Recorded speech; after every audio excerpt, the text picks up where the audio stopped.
Welcome, ladies and gentlemen, to Inside Your Screen podcast, Bite Size, where we're talking Snowpiercer, Episode 3, Access is Power. Just like Tony Montana said in Scarface, once you got the power, then you got the money, then you got the women. In Snowpiercer, it's all about access, it's all about trading. And I'm joined by my fellow co-host, Brendan Horgan. How are you doing, sir? I'm good, thank you, Tony. How are you? I'm not too bad. Did you like my little Scarface reference there? Yeah, it was touching. As long as it didn't touch you in the nether regions, or that you could like show a doll to someone and say he touched me in the bad place, then we're all good. Yeah, I think we're all good. So we are on to episode 3, and I like the start of this episode. It starts with Dr. Klimpt, his kind of voiceover narration discussing how the economy of Snowpiercer like works and functions. Essentially, I want to interject there just really quickly. I apologise, I know but that's 2 episodes in a row now. Where the last episode, so the introduction, and I have a feeling we'll soon find out with episode 4, but it was the first both episodes 2 and episodes 3's introduction introduce you to a level of class and how that level of class works within the train. I didn't notice that. That's good. Yeah. So episode 1, we started off with a monologue and a kind of montage of Jodie talking about the tailies and how the tailies are the scum of the earth and they're at the back of the train, and how we will fight to kind of it's a kind of a focus on the tailies. And at the start of this episode, we kind of start more with Klimpt, Dr. Klimpt, and his monologue, and it's more kind of like the third class kind of, even though he's a doctor, and obviously his introduction and his monologue is exactly like you said about access and things like that. But again, I saw that kind of the comparison to episode 1. So I think maybe it might be a theme, maybe in episode 4, we might even get an introduction from another class and a little monologue at the start, but that would be good. I mean, it's a good introduction to like certain different characters as well, because in any TV show, something like when you have like an ensemble cast, it's always hard to kind of fit in certain people's characteristics, if you will. So in this kind of respect, we kind of got a glimpse of Dr. Klimpt anyway from the I think episode 2, where he was like tending to the kind of Demolition Man sleepy draw people, and you kind of got this kind of unnerving feeling that maybe he looks after them a bit too much, that maybe perhaps that he visits them when he's not meant to, in that kind of respect. But yeah, it was kind of just showing that the trade system that's going on within Snowpiercer. Is that what's the actual train called? Is it called Snowpiercer? I don't think it's just called the train. This is called the train, isn't it? Yeah. Dr. Wilfred's train. But it's, trading drugs for gold and for sex and for, most important of all, access. And this is what, people have been killed for this. And this is what this episode really gets into. We're following, once again, Layton and his detective skills as he's going through. But it's more about the drug trade that's going on. Chronal is the drug of choice here at the moment. And we find out that Klimpt has been not directly involved with the distribution of Chronal, but he's synthesized it in a kind of way. And that's been the kind of drug epidemic which has been going on, which Layton kind of discovers and finds out. But I thought once again it was another kind of mastery. I'm really enjoying Snowpiercer, I'll be honest with you. Like the kind of flow of everything. I thought there could be a lot of ways for it to get bogged down, but so far the pace has just been really good. It's been keeping my interest whilst also trying to sort of do a film noir married to a kind of police procedural in that kind of respect as well, because we've got the 2 detectives, you've got Layton and Till. They're investigating the murder. And you've got their kind of like, they're kind of the odd couple type of thing, because she's motivated by duty. She was part of the investigative team that put away the wrong woman. And now Layton's there to kind of like see things through. But he also, like, his motivation is for the tailies and for also his own kind of getting his own kind of compartment, if you will. I'm not sure that's his main motivation, but there's that sort of thing. So it's a classic setup in that respect. And I found it really worked. What did you think about this episode in general, Bren?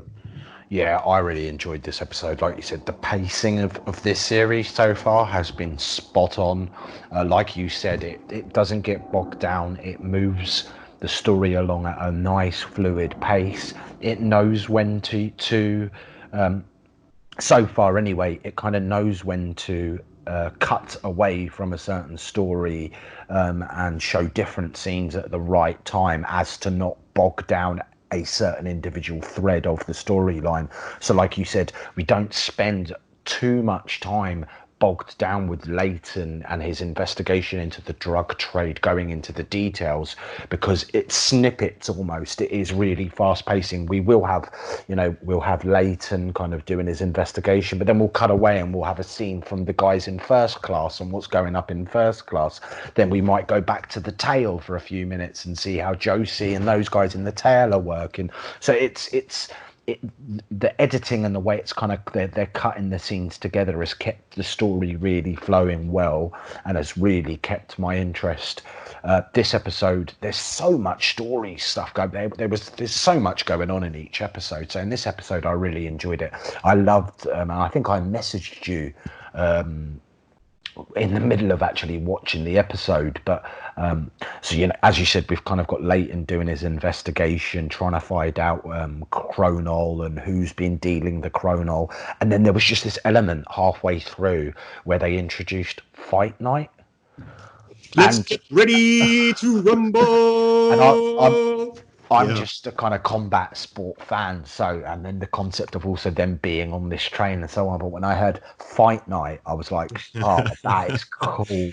Yeah, they've got like a kind of whole Fight Club thing going on as well now, which kind of it's really, as you said, like there's so many different threads that are going on here. So you've got the main plot thread is the murder investigation, but now this has kind of created a kind of like a subtext of like the drug trade going on, which then introduces us to the character who's like the kind of main janitor guy who seems to be like what's his name, Therese or something Terry, like that? I think they call him Terry. Terry, or Terrence. He says like, don't call me Terry, Terrence. And he's like, the kind of you get the kind of sense that he's the kingpin of like the kind of the underworld section of the train. And there's a lot of it. He definitely seems to be like the main kind of, let's say, gangster type. The guy to know, yeah. If you want something, he'll get it for you. Like that type of Shawshank Redemption where Morgan Freeman plays Red, and it's like, if you wanted something, you go to this guy. Yeah, he's that guy. Yeah. But we also, as well, I find that there's a kind of family in the first class area that we're getting to know quite a lot about. And obviously, at the end of the episode, we find out that maybe they're inherently involved in a lot of things that are going on, more so than what we originally thought. But we'll get to them in a second. Let's talk about the Fight Night. So in order to raise morale, pardon me, in order to raise morale, Melanie's character, she's constructed this kind of basically this fight night. Once again, going back to the kind of Roman Colosseum days of like when people just beat the crap out of each other. That'll provide entertainment. And we find out as well that through his investigative work with Till and who's the other guy, the other host guy who's more of a security guard. I forget his name. The bald guy with the beard. Yeah, who shares his lunch with Layton. Who shares his apple with him. Who shares an apple? Yeah, I forget his name. I can't see it at the moment, but I like their chemistry as well, because like you're getting to know more people as Layton is going through his investigations. He's obviously meeting more and more people, and getting to know them a bit more in that respect. So with the fight night that kind of comes around, it's the kind of the clash of like the lower classes that are on the ground that are watching the kind of blood and spit and sweat being kind of like punched out of people. But then you've also got the higher uppers, the upper class, and the kind of the balcony section. And there's the daughter of the main first class people, and she keeps on sharing these looks with this like bodyguard whose name I don't know at the moment, but like that they're obviously involved with the original killing perhaps, and this kind of comes to fruition when at the very end we have what's her name, Nikki, who's kind of coming out of her coming out of her coma or her kind of suspension, if you will, and she's suffering from withdrawal symptoms, and she needs to get a bit of Chronal. So he's kind of he gets sent at the very end of the episode to kind of maybe sort her out, killing 2 people in the kind of onslaught as well. So it's really, as you said, there's a lot going on here.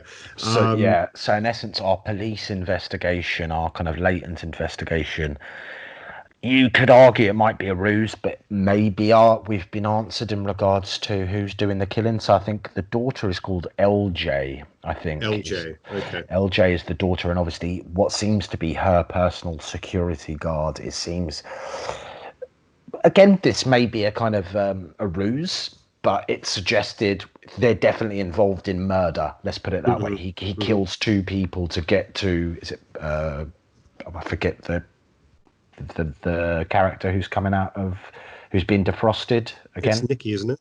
Nikki. So so obviously it's the LJ's security guard or bodyguards turns up at the end of the episode, kills 2 security guards, and then it seems, I have a feeling we might find Nikki in parts in the next episode.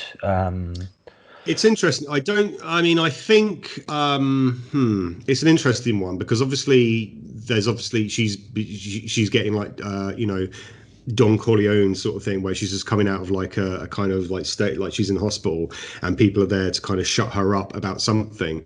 And we know that like Sam is like, he was there to kind of like, he was a snitch, and like he maybe knew more than he should have known. So it's going to be interesting to kind of find out the dynamic between those people. If they kill her off straight away, then I'm sort of trying to think, so what leads does Layton have to go on? If you know what I mean, like where will he go? Like how will his investigation progress from there? I mean, obviously he'll know that there's someone going around killing people to shut her up in that respect. But how will that lead to him finding out about the upper class people, which is inevitably going to come? Yeah, and why are they doing it, obviously, is a big part of the question. So why does this LJ have her bodyguard? It seems the bodyguard is going via LJ's instructions. It's kind of hinted that way anyway. I mean, she seems to have a bit of a narcissistic sort of streak about her. There's a point where, when all the fight's happening, she just simply drops a glass over the balcony. And she doesn't seem to be going on kind of any kind of strategic sort of point. Maybe the parents have something involved in that. Maybe they're looking for more power. Maybe they know that Melanie is Mr. Wilfred already. Like, I don't know. It's interesting, but it'll be interesting to kind of see.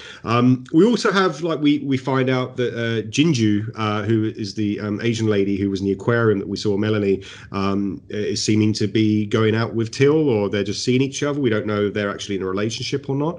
Or if it's just the kind of, she's in second class, I believe, or in first class. Jinju's in second class. She's second class, and there seems to be like a bit of a power struggle going on, because she warns Melanie that Till will be kind of going to sort of investigate the kind of awakening girl. It definitely has those questions of what is Jinju up to, because obviously Jinju. What's her role? That's my main, like, established, has it? I'm assuming, even though she's only known as Jinju, I'm assuming she's a little bit of a kind of jack of all trades. She's definitely involved with the kind of medical side of things, because when we're first introduced to Nikki, it's actually Jinju who is dressed in the kind of doctor's garments, who's looking after Nikki. But we also have the scene where she's with Melanie, where it's almost like a kind of private bar or something, and they have a drink together. I'm kind of getting the feeling she might be, just a kind of personal assistant, or she's obviously quite close to Melanie. There's ties to Melanie, because that's what was strange, was the fact that she obviously revealed to Till that Nikki was awake and conscious.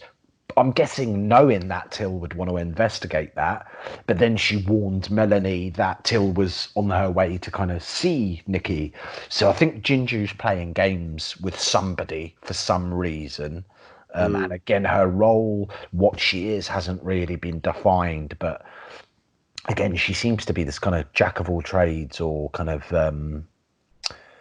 assistant, definitely, to Melanie. So there's question marks in regards to what is Jinju up to. Yeah, and I also think in this episode as well, it just kind of sort of puts in focus the amount of stress that Melanie is under in terms of being like having to kind of splice old audio footage of Mr. Wilford to kind of appease the masses, if you will.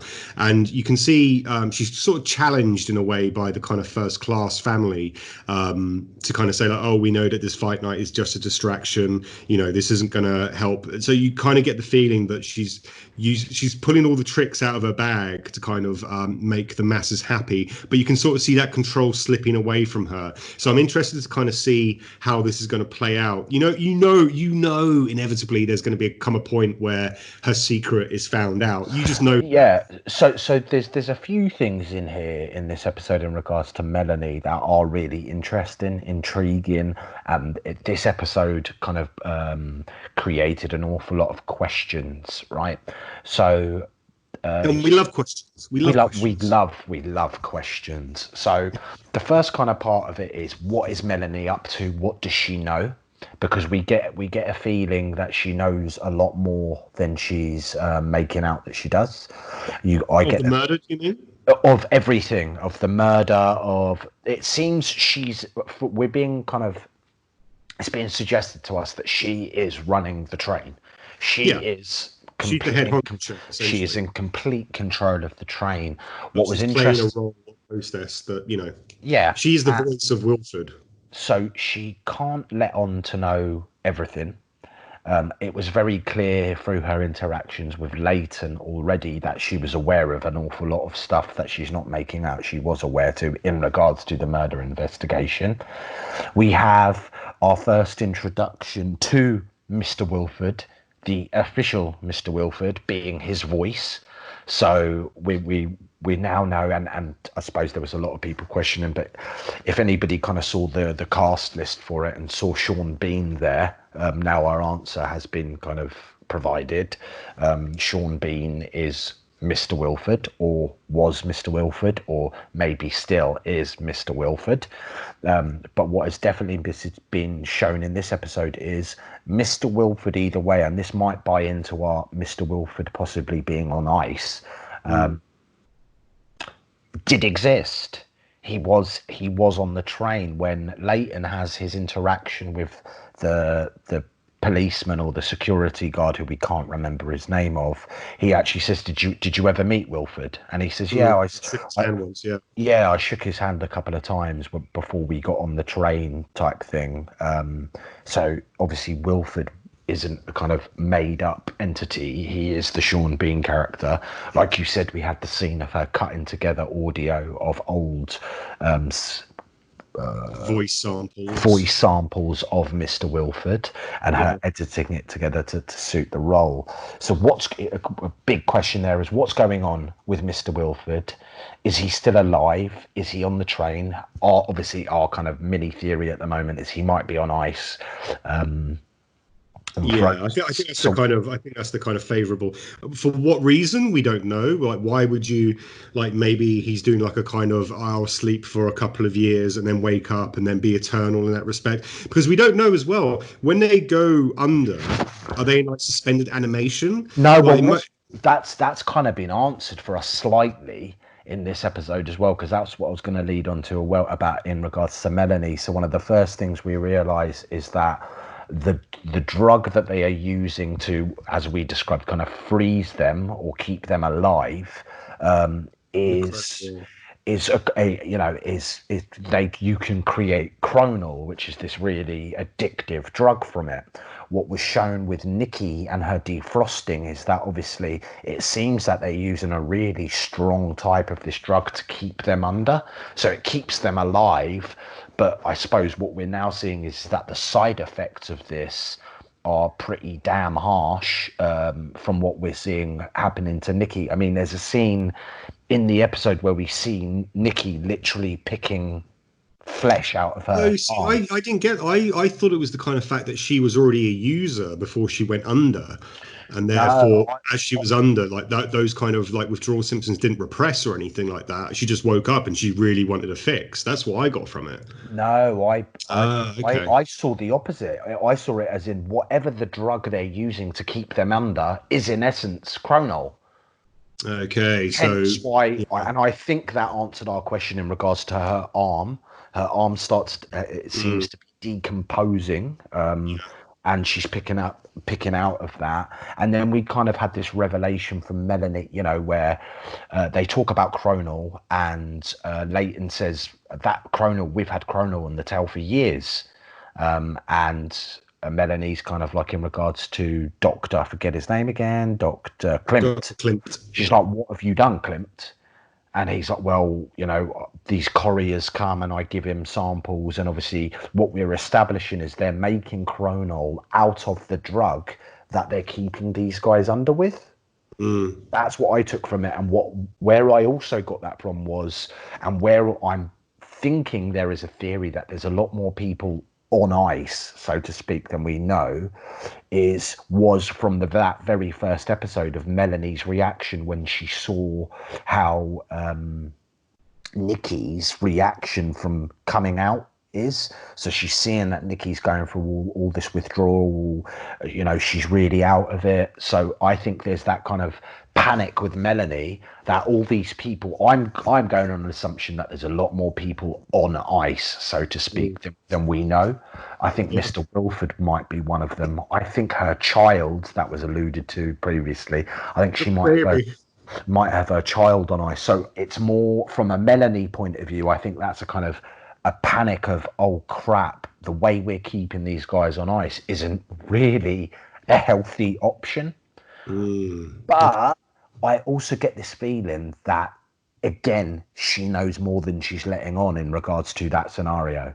Oh yeah, I'm sure as the episodes kind of go on, we'll find more and more little crumbles of clues here and there, and it will get to a point where I don't know, something will happen. But it's exciting anyway. That's the kind of point. And where do we leave off? What's the end point of this episode? So the end point of this episode was, in essence, the bodyguard. Yeah, so Layton struck a deal with Terrence.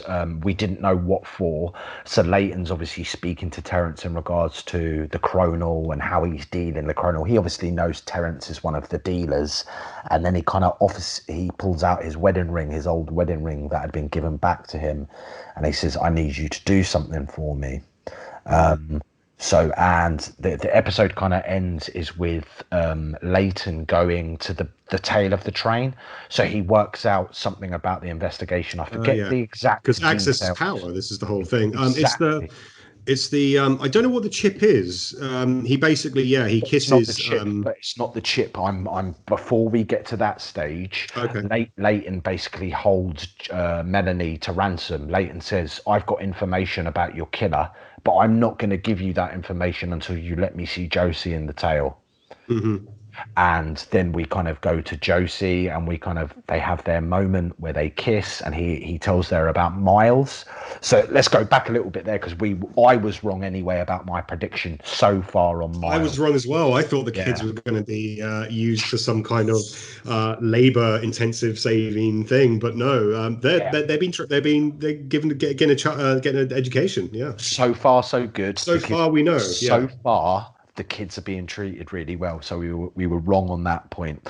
So that's the kind of the plot. But sorry to interject, at some point that Miles is going to be used as leverage against Layton. You know that. That's going to happen. Let's just see what happens when those kids graduate from school. Then we'll have a real understanding of what the intention with these kids is, to be blunt, especially the apprentices who have come from the tail. It might be slightly different for the first class passengers who have kids who are going to school, who they're in essence paying for their kids to go to school, and they're not going to be treated wrongly, whereas the tailies who have got these apprenticeships, I'm intrigued. Nothing in this world is for free. That's what I've learned, Brendan. I don't know about you, but Exactly. So that's what kind of leads. That's the plot point that leads Layton to the back of the train. Is in essence he wants to tell Josie that Miles is okay and that Miles has been treated really well and everything's okay in that regards. And then we kind of have the kiss where he says, I realize I'm in love with you, Josie. And then I mean, as a kind of line, do you think, because you do get the impression that they have had a relationship since Zara's left the train, and this could be potentially years ago. It's never really explained about their relationship, but they obviously have some kind of a relationship. It's what I think the vibe we're trying to get by the end of this episode, when Andre or Layton says to Josie, I've had time to think, and I realize how much you mean to me, would suggest that he's kind of playing Zara. Maybe. Zara has already. I don't trust her. I don't trust Zara. Definitely don't trust Zara.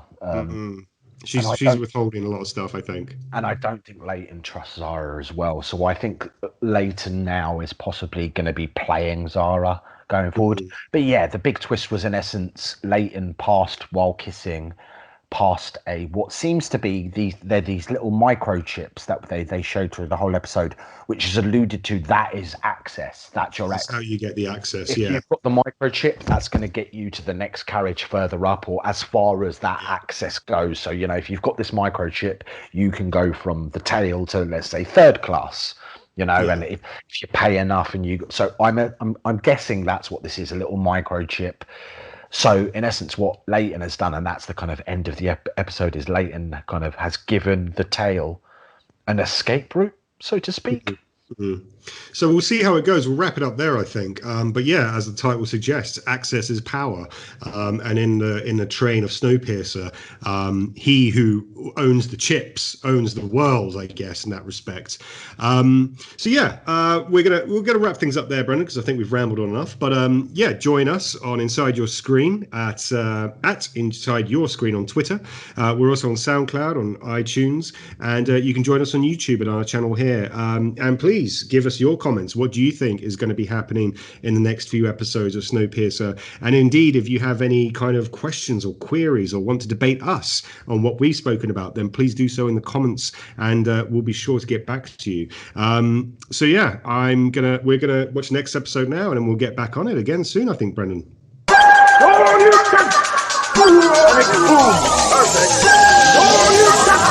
Inside your